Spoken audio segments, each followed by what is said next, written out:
We begin our Week 4 NFL Sunday betting sojourn in Dublin, Ireland.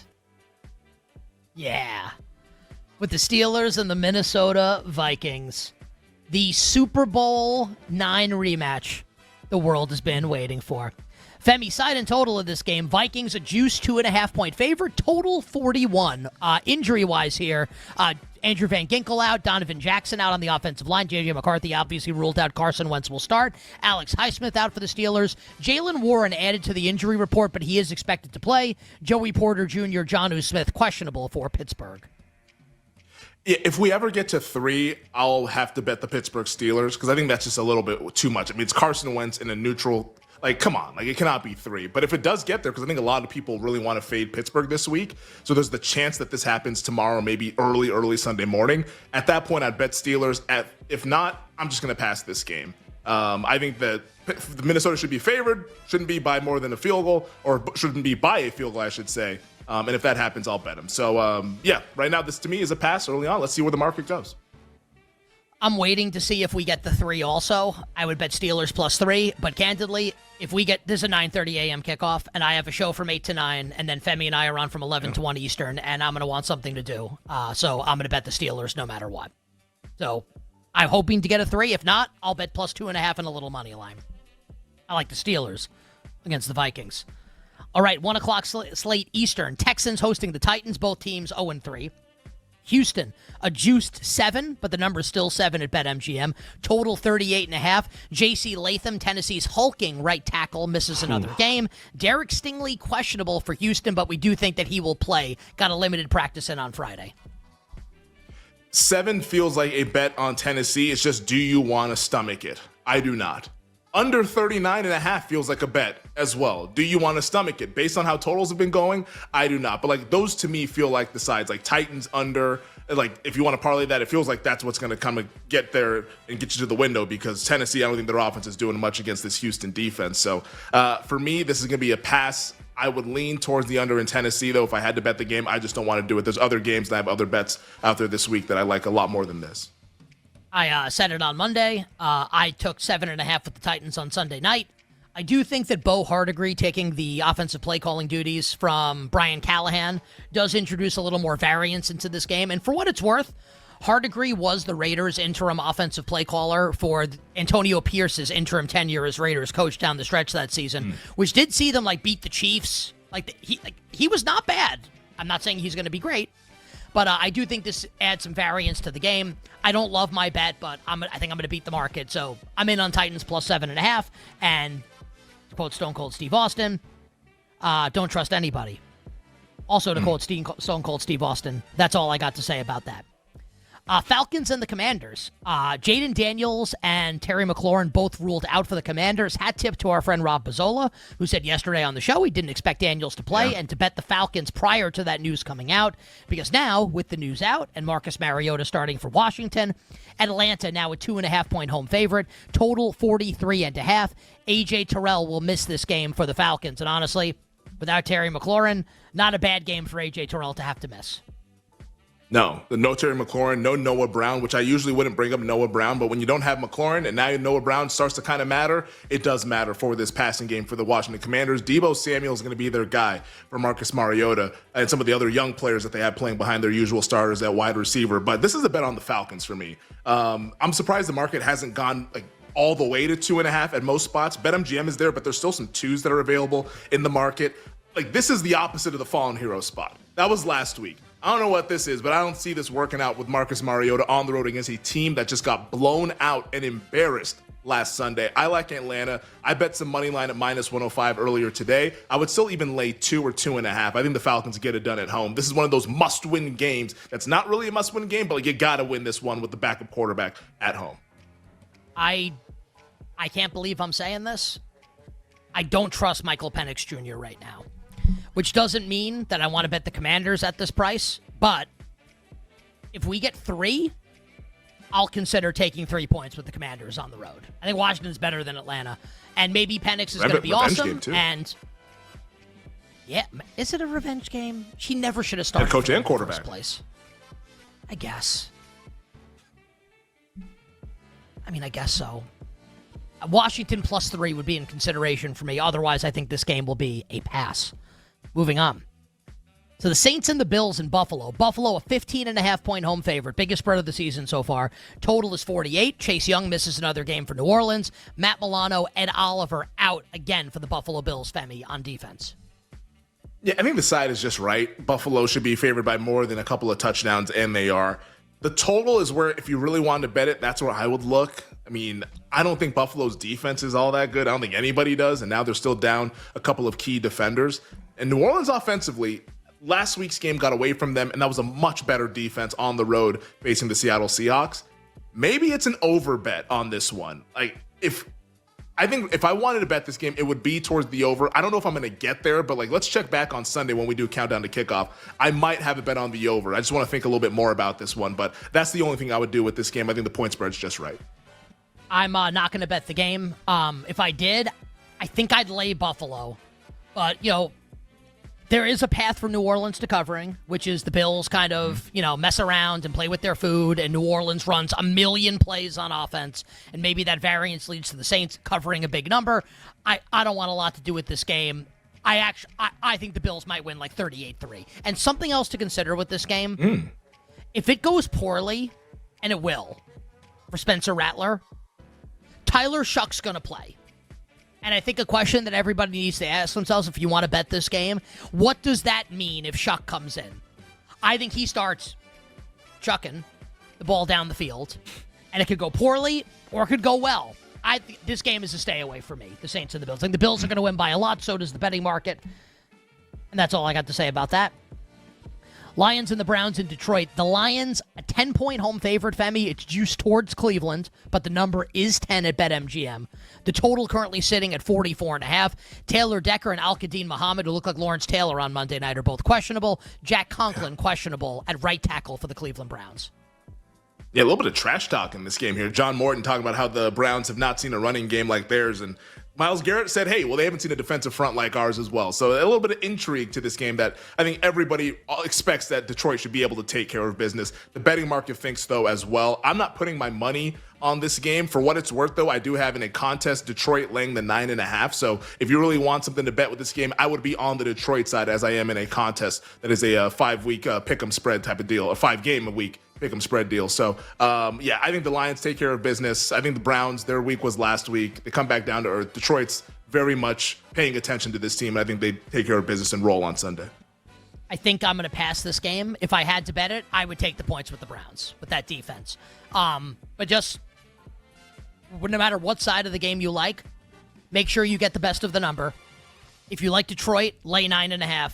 If you like Cleveland, find a 10. BetMGM has the 10 right now for the Cleveland Browns. So again, whatever you like. If you like Cleveland, take plus 10. If you like Detroit, lay 9.5. Give yourself the best chance of winning, or at least pushing your bet. Moving on to New England. We took the Patriots and Survivor, so we think they're going to win.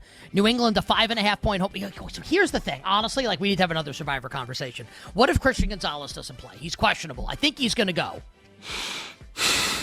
I mean, the deadline is 4 o'clock West Coast time tomorrow, so 7 Eastern. If he gets ruled out early Saturday, let's all text and pivot. Okay. But if he plays, I think we go with New England. I mean, New England's my favorite bet of the week, regardless of Gonzalez playing or not. Now, Survivor, if Gonzalez does not play, it does change the equation. But for bets purposes, I love New England anything under 6. I think Carolina stinks. I think last week was more about just Michael Penix Jr. New England should have won last week. I do think that they're starting to turn a corner if they could just protect the football. Vrabel against Canales, come on. Patriots win this one by a touchdown. I like New England quite a bit. Do you think I could get away with texting some of my NFL insider friends hey, do you think Christian Gonzalez is going to play or no? Probably not, right? I mean, save that bullet for another time. Save that. Yeah, right. Save that for April, come draft season. All right. Right. No one knows anything anymore. That everything's been nerfed there. I heard Genti was going to go to the Jags. Yeah. I laid the Patriots. I think I laid 4.5 on Sunday night. So I'm in on New England. Femi's in on New England. Let's go Patriots. What could go wrong? Chargers at the Giants at the Jersey Meadowlands. Jackson Dart making his NFL starting debut. The Bolts, 6.5-point road favorites, total 44. Mekhi Becton, Will Dissly out for the LA Chargers. Tyrone Tracy missing games here 2 to 4 weeks with a dislocated shoulder. Graham Gano out, don't you know? Younghoe Koo will kick for the Giants. God. Younghoe signed. That's your guy. He's now on Big Blue. I'm staying away from this game, but I will caution people, because I know the Chargers are probably being a lot of folks' money line parlays. They might tease it down to a half. Just don't get too crazy. Please bet within your means, because these are the kinds of games where you look up and say, wow, this team actually pulled off the upset. They are putting a new quarterback in. We don't know about Jackson Dart. He could be great. He could be bad. I think all outcomes are on the table. So for that reason, I'm passing this game. But just be careful betting this game, because who knows what Jackson Dart looks like. I might bet a little Giants money line here. Might. And I agree with what Mazzola said on the show yesterday, which was I think it's Chargers alts, 9.5, 13.5, or Giants money line. And it's not just Dart, and if Dart's good, although that matters a lot. It's also that this Giants pass rush could really impact a Chargers offensive line that's down Becton, that obviously lost Rashawn Slater in the preseason, that got worked by the Broncos this past Sunday. And no one's talking about it because Bo Nix missed 3 wide-open touchdowns. So I do think the Giants are a little more alive than the betting market indicates, but you need a couple things to happen to get there, or the Chargers win big, Chargers alts, or Giants win outright. And Femi, let's go to the Eagles and the Bucs in Tampa. Tampa's been Philly's bugaboo throughout the years. Todd Bowles messing with Jalen Hurts. Eagles, 3.5-point road favorites. Total in the game is 44. Mike Evans is out for Tampa. We know that, dealing with a hamstring injury. We're expecting Chris Godwin and Tristan Wirfs to make their season debuts on Sunday for the Buccaneers. Femi, how are you betting this game, Eagles and Bucs?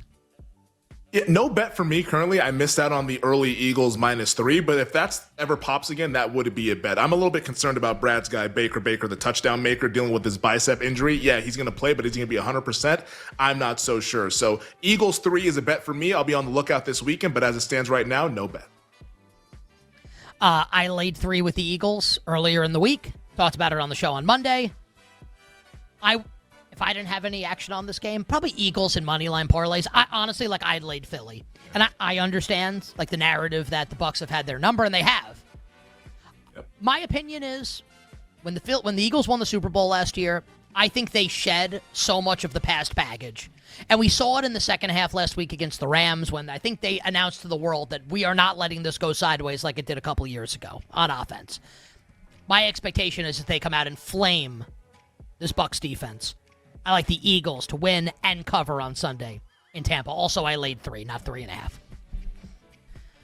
Rams and the Colts in Los Angeles. The Rams 3.5-point home favorites, although this looks like it'll drop to 3 at BetMGM. The -115 towards Indy, plus 3.5. Total bet up to 49.5. So injury stuff here that people need to know about. Indy star slot corner Kenny Moore is out. That's bad news going up against Puka Nacua. Alec Pierce is out for Indianapolis. That means A.D. Mitchell. I'll have prop overs for him for sure. He will be one for show. He'll be one of Indy's starting wide receivers for show. That's from Superbad, right? DeForest Buckner, questionable. Devontae Adams is questionable. Sean McVay, we think he's going to play. We don't know if he's going to be compromised or not. Rob Havenstein is questionable, one of their starting tackles. Not great going up against Lou Anarumo in this Colts defense. Femi, how are you betting the Colts and Rams? Yeah, this to me is a bet on the Rams at the price of 3. And like you mentioned, Nick, I do think we're going to get it at some point. I think you're going to see some Indianapolis money come in. They've been very good to bettors so far through the first 3 weeks, covering all these games. And once that happens, I like the Rams. I just like getting the Rams at home against an unfamiliar opponent. McVay's a really good coach. West Coast travel for the Colts, time zone difference. So I like the Rams. And it just feels like a good selling point for Indy with everybody kind of jazzed about this team after the first few weeks of the season. I bet the Colts plus 3.5. Don't know how I feel about it. We'll readdress this game coming up on Sunday morning. But as of now, I do have money on Indianapolis plus 3.5. Jaguars and the Niners, Femi, in San Francisco. San Fran, minus 3.5. That is juice towards the Jaguars. Total of this game is 47. Brock Purdy will start for the Niners. He's back at quarterback. Both Jawan Jennings and Ricky Pearsall are questionable for San Francisco. De'Ami Brown, who actually matters for the Jaguars offense, questionable for them. Yeah, I think just too many injuries for the 49ers. And yes, they get the bump of getting their quarterback back, the most important person on the team, Brock Purdy, but no Nick Bosa. Kittle still dealing with the hamstring. Ayuk obviously has been dealing with the knee injury since last season. Now Nick Bosa. I don't like this for the 49ers. I felt the Niners were a little bit overrated anyways going into the season, and now you have these injuries. I'm going to back the team that I'm not really high on whatsoever. It's the Jacksonville Jaguars. Anything over a field goal, I think, is a bet on Jacksonville. I bet it Sunday night at 4.5. I still like it at 3.5. I think this is a field goal game either way. Give me the points. I've been saying all week, I haven't bet the game. I've been Mr. Jaguar this whole season and this whole summer. Yeah. I don't like them in this game. And I don't think I'm going to bet the game. And if I don't, I'm rooting for Jacksonville. So I hope you win your bet. I hope they win the game outright for the season stuff. Mm-hmm. I actually think that if it goes to 3, and I don't know if it'll go to 3 if Pearsall and Jennings both play. I like the Niners in the game. I don't think I'm going to bet it, but if I had to bet it, I would actually lay San Francisco. But I think I want to stay on the sidelines and root for the Jacksonville Jaguars. Game of the week. Is it? 2 teams? Ravens and the Chiefs in Kansas City. Loser will drop to 1-3 and probably still be a minus price to make the playoffs. Baltimore, a juiced 2.5-point favorite like it's been all week at Arrowhead against Patrick Mahomes in Kansas City. Total 48.5. Xavier Worthy will play for Kansas City. He is back in the lineup. And for the Ravens, Nnamdi Madubuike is out. Kyle Van Noy, questionable. Ronnie Stanley, questionable. Isaiah Likely, questionable. How are you betting the Ravens and the Chiefs? I have not bet this game yet, but I will at some point this weekend. I'm just waiting for the buy point. 3, it would be a bet. But even if the 3 doesn't pop, I'm actually just going to still bet Kansas City to win the game. Like this to me is 2 teams back into the corner. I'm going to go with the team that just has the much better infrastructure and the team that knows how to win these kinds of games, and that's Kansas City at home. I don't like what I'm seeing from the Baltimore defense. I don't like what I'm hearing from the Baltimore defense and them getting all defensive about how it's not Zach Orr's fault and this and that, and Ravens fans are spoiled. Get out of here with that noise. They're not spoiled. They have high expectations for a team that's supposed to be this great team that never fulfills expectations. Give me Kansas City at home. I think the Chiefs get right. I think the Ravens have some big questions that they have to answer going forward at 1-3. I like the Chiefs also. Femi kind of said a lot of what I think. I'll wait for 3. If I don't get it, I'll just bet the Chiefs. I like Kansas City in the game. Worst unit in this game? Baltimore's defense. Give me the Chiefs, and we'll see what the number is that we end up betting. By the way, just because it's on my screen right now, the under in Jaguars-Niners is getting hit pretty heavy. It looks like this is going to come down to 46.5 for people listening and watching live that are interested. Bears and the Raiders, Femi in Vegas. Pick the winner of the game. Total 47.5. Bad injury report for the Bears. TJ Edwards, Grady Jarrett, Darnell Wright out. Kyler Gordon, Colston Loveland, DeAndre Swift questionable. Michael Mayer out for the Raiders, which means it's Brock Bowers time. This should be a get-right spot for this Raiders offense that has gone up against a defense of the Chargers. The Commanders' defense isn't really anything to write home about. They've just looked horrendous in that one. But I do think the Raiders actually get right here. I think the Bears are a little bit inflated after facing the Dallas Cowboys.